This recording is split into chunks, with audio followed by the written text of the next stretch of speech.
નમસ્કાર. આજના ખાસ વિશ્લેષણમાં સ્વાગત છે.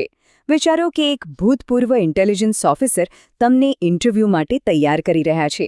આજે આપણે તેમના માસ્ટર ક્લાસને એક મનોવૈજ્ઞાનિક માર્ગદર્શિકામાં રૂપાંતરિત કરવા જઈ રહ્યા છીએ.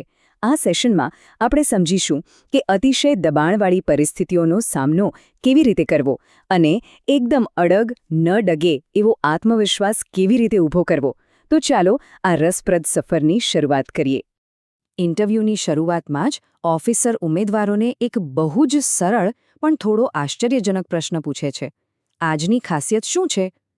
સામાન્ય રીતે લોકો કેવા જવાબો આપે? કોઈ હવામાન વિશે કહેશે તો કોઈ ટ્રાફિક કે પોતાના રોજના કામો વિશે કહેશે. પણ ના, આ પ્રશ્નનો મૂળ હેતુ એવા સામાન્ય જવાબોને બાજુ પર રાખીને ઉમેદવારોના વિચારવાના દૃષ્ટિકોણને જ સંપૂર્ણપણે બદલી નાખવાનો છે. અને તેનો જવાબ ખરેખર અદ્ભુત છે.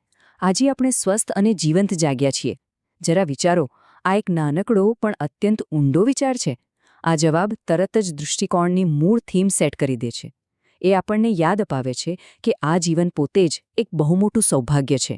અને બસ આ એક વિચાર ઇન્ટરવ્યૂ રૂમમાં રહેલા એ ગભરાટ અને તણાવને એક જ સેકન્ડમાં સંપૂર્ણપણે તોડી નાખે છે. વિભાગ 1. બ્રેકિંગ ઇન્ટરવ્યૂ હેઝિટેશન એટલે કે ખચકાટ દૂર કરવો. આપણે હમણાં જે મૂળભૂત માનસિક પરિવર્તનની વાત કરી તે આપણને સમજાવે છે કે આ પરફેક્ટ જવાબ આપવાની ભ્રમણામાંથી બહાર કેવી રીતે આવવો. અહીં એક વાત ખાસ સમજવા જેવી છે. બનાવટી પરફેક્શન કરતાં વાસ્તવિકતા અને ઈમાનદારી વધુ અગત્યની છે. ઓફિસર અહીં એક ટૂંકી વાર્તા કહે છે. જંગલમાં રસ્તો ભૂલેલા પ્રવાસીઓ બેસીને એક સ્વાદિષ્ટ ભોજનની કલ્પના કરે છે, જેમાં કોઈ જ કડવાશ નથી, બધું જ મસ્ત છે. આ વાર્તા શું સમજાવે છે? એ જ કે કલ્પના તો એકદમ સંપૂર્ણ હોઈ શકે છે, પરંતુ વાસ્તવિક જીવન અને આપણા જવાબોમાં ઈમાનદારી અને સત્યની એ ટેક્સ્ચ્યુરલ કડવાશ તો હોવી જ જોઈએ. હવે થોડી પ્રેક્ટિકલ વાત કરીએ. આ વાસ્તવિકતાનો અર્થ એ છે કે આપણા શોખ અથવા હોબીની પસંદગી બહુ સ્માર્ટલી થવી જોઈએ. માત્ર 1 કે 2 જ મજબૂત શોખ જણાવવા જોઈએ. આપણે નબળા ક્ષેત્રો દર્શાવવાનું ટાળવું જ જોઈએ, જેથી પેનલ એવા વિષયો પર ન જાય જ્યાં આપણી કોઈ પકડ ન હોય. જો આટલું ધ્યાન રાખીને તો ઇન્ટરવ્યૂની દિશા પર આપણું પોતાનું નિયંત્રણ રહે છે અને પૂછાયેલા પ્રશ્નોના આપણે ખૂબ જ અસરકારક, જેને કહેવાય ને કે hit out of the park, એવા જવાબો આપી શકીએ છીએ. વિભાગ 2. ધ પરફેક્શનિઝમ ટ્રેપ એટલે કે સંપૂર્ણતાની જાળ. હવે મનોવિજ્ઞાનમાં થોડા વધુ ઊંડા ઉતરીએ. એક બહુ મોટી નબળાઈ છે જે કોઈ પણ ઉમેદવારને પૂરેપૂરો ફ્રીઝ કરી શકે છે, અને તે છે પ્રથમ પ્રયાસમાં જ પરફેક્ટ બનવાનો ભય. હાર્વર્ડ યુનિવર્સિટીનો એક માટીકામનો પ્રયોગ આખી વાતને એકદમ ક્લિયર કરી દે છે. આ પ્રયોગમાં વિદ્યાર્થીઓને 2 અલગ અલગ લક્ષ્યો સાથે 2 જૂથોમાં વહેંચવામાં આવ્યા હતા. 21 દિવસના સમયગાળામાં ગ્રુપ એને ફક્ત એક જ પણ એકદમ પરફેક્ટ માટલું બનાવવાનું કામ સોંપવામાં આવ્યું, જ્યારે ગ્રુપ બીને શક્ય તેટલા વધુમાં વધુ માટલા બનાવવાનું કહેવામાં આવ્યું. અને પરિણામ સાંભળીને ખરેખર નવાઈ લાગશે. ગ્રુપ બી, જેણે માત્ર સંખ્યા પર એટલે કે વધુ માટલા બનાવવા પર ધ્યાન આપ્યું હતું, તેણે સતત પોતાની ભૂલો સુધારી અને પ્રેક્ટિસ કરીને શ્રેષ્ઠ માટલું બનાવી દીધું. બીજી તરફ સંપૂર્ણતા પાછળ દોડતું પેલું ગ્રુપ એ દબાણ હેઠળ એટલું બધું ગભરાઈ ગયું કે કોઈ મૂલ્યવાન વસ્તુ બનાવી જ શક્યું નહીં. આ આપણને અદ્ભુત રીતે દર્શાવે છે કે સતત પ્રેક્ટિસ જ પરફેક્શન લાવે છે. વિભાગ 3. રિયલાઇઝિંગ ટ્રુ પોટેન્શિયલ એટલે કે સાચી ક્ષમતા ઓળખવી. સતત પ્રયત્નો દ્વારા જે વિકાસ થાય છે ને, તે માનવ ક્ષમતાઓ વિશે પ્રાચીન ફિલસૂફીમાં જે કહેવાયું છે તેની સાથે સીધો જોડાયેલો છે. એરિસ્ટોટલનો આ સિદ્ધાંત સમજવો ખરેખર ખૂબ જ રસપ્રદ છે. પોટેન્શિયાલિટી એટલે કે આપણી અંદર છુપાયેલી જન્મજાત ક્ષમતા, અને એક્ચ્યુઆલિટી એટલે કે તે ક્ષમતાનું વાસ્તવિક બહાર આવેલું સ્વરૂપ. વાત એમ છે કે દરેક વ્યક્તિ અપાર જન્મજાત ક્ષમતા સાથે જ શરૂઆત કરે છે, પરંતુ જ્યાં સુધી તેના પર કોઈ કામ કરવામાં ન આવે ત્યાં સુધી એ સંભાવના અંદર સુષુપ્ત જ પડી રહે છે. આ આખી પ્રક્રિયાને એક ત્રિકોણની ટોચ તરફના ચઢાણ તરીકે સમજીએ. પાયા પર 100% સંભાવના છે.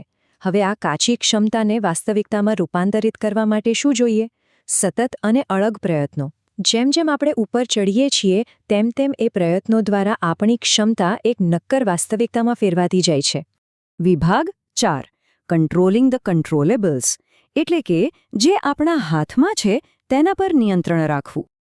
આ આખી દાર્શનિક સફરને સમજવા માટે સ્પર્ધાત્મક સફળતાના વાસ્તવિક ગણિત પર એક નજર કરવી જરૂરી છે. આ એક કઠોર સત્ય છે. માની લો કે 100 ઉમેદવારો છે તો તેમાંથી 90 તો એવી કોઈ સખત મહેનત જ નથી કરતા, એટલે સ્વાભાવિક છે કે તેમને કોઈ સફળતા મળતી નથી.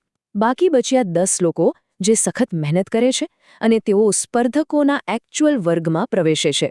અને તેમાંથી માત્ર 2 કે 3ને જ સાચી સફળતા મળે છે, જેમાં મહેનત અને નસીબ બંનેનો ફાળો હોય છે. હવે સમજવા જેવી વાત એ છે કે નસીબ ભલે ઉપરના સ્તરે ભાગ ભજવે છે, પરંતુ સખત મહેનત એ જ એકમાત્ર એવું પરિબળ છે જે આપણા હાથમાં છે અને જે સ્પર્ધામાં પ્રવેશવાની આપણી એકમાત્ર ટિકિટ છે. હવે કમ્પાઉન્ડિંગના આ મેજિકલ ગણિત પર નજર કરીએ. મોટા પરિવર્તનો કંઈ રાતોરાત નથી આવી જતા. તેના બદલે દરરોજ માત્ર 1% વધુ સારા બનવાનું આ ગણિત લાંબા ગાળે જબરદસ્ત ચમત્કાર સર્જે છે. બસ આ નાના પણ સતત પ્રયત્નો જ આપણને અકલ્પનીય પરિણામો આપે છે. આ જ વિચારને આપણે ત્યાં એક બહુ જાણીતી અને સુંદર કહેવતમાં દર્શાવવામાં આવ્યો છે, કરત કરત અભ્યાસ કે જડમતી હોત સુજાન. આનો અર્થ કેટલો ડીપ છે. જેમ એક નરમ દોરડું સતત ઘસાવાથી કઠણ પથ્થર પર પણ કાયમી નિશાન છોડી દે છે ને, બિલકુલ એમ જ સતત અભ્યાસ અને મહેનતથી કોઈ પણ વ્યક્તિ પ્રતિભાશાળી બની શકે છે. વિભાગ 5 બિલ્ડિંગ અ ફિયરલેસ માઇન્ડસેટ એટલે કે નિર્ભય માનસિકતાનું નિર્માણ. આ બધી જ તૈયારીઓનું અંતિમ લક્ષ્ય શું છે? બાહ્ય માન્યતાઓની જરૂરિયાતને સાવ છોડી દેવી અને આત્મવિશ્વાસનો એક અડગ આંતરિક કિલ્લો બનાવવો. ખરા અર્થમાં વાસ્તવિક બનવા માટે આપણે સમાજ દ્વારા મગજમાં ઠાસી દેવાયેલી માન્યતાઓને ભૂલવી જ પડશે. જેમ અભિમન્યુ માતાના ગર્ભમાં જ શીખી ગયો હતો, તેમ સામાજિક વાતાવરણની અસરોને ઓળખવી અને તેને દૂર કરવી પડે છે.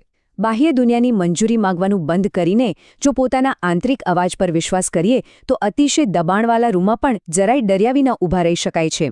અને આ જ વાત ભગવદ્ ગીતાના એક ગહન ખ્યાલ નિષ્કામ કર્મમાં સમજાવી છે, એટલે કે પરિણામની આસક્તિ વિના કર્મ કરવું. આ બહુ અગત્યનું છે. આ ખ્યાલ અપનાવીને કોઈ પણ વ્યક્તિ ઇન્ટરવ્યૂની પ્રોસેસમાં સંપૂર્ણપણે ડૂબી શકે છે અને પરિણામ શું આવશે તેની ચિંતામાંથી સાવ મુક્ત થઈ શકે છે. એક વાત હંમેશા યાદ રાખવા જેવી છે. આ એક સનાતન સત્ય છે કે આખી દુનિયા એક નિર્ભય આત્માથી ડરે છે. જ્યારે કોઈ ઉમેદવાર પરિણામની ચિંતા કર્યા વગર અને પોતાની તૈયારી પર પૂર્ણ વિશ્વાસ રાખીને રૂમમાં પ્રવેશે છે ને, ત્યારે તેનામાંથી એક એવો સ્વાભાવિક આત્મવિશ્વાસ છલકાય છે જેને દુનિયાના કોઈ પણ અઘરા પ્રશ્નો હલાવી શકતા નથી. આ જ જુસ્સાને જગાડવા માટે ઓફિસર દુષ્યંત કુમારની પેલી જ્વલંત પંક્તિઓ યાદ કરાવે છે. મેરે સીને મેં સહી યા તેરે સીને મેં સહી હો કહી ભી આગ, લેકિન આગ જલની ચાહીએ. આ પંક્તિઓ સીધી જ આપણી આંતરિક શક્તિને પ્રજ્વલિત કરે છે અને આપણે જે પડકારનો સામનો કરી રહ્યા છીએ તેનું જ સ્વરૂપ બની જવા માટે આહ્વાન કરે છે. તો છેલ્લે આ વિશ્લેષણ પૂરું કરતા પહેલા એક શક્તિશાળી સવાલ: શું અંદર એ આગ પ્રજ્વલિત થઈ છે ખરી? દૃષ્ટિકોણમાં આવેલું આ પરિવર્તન પેલી નર્વસનેસ અને ખચકાટને નિર્ભય માસ્ટરીમાં બદલવા માટે જરૂરી તણખો ચોક્કસ પ્રગટાવશે.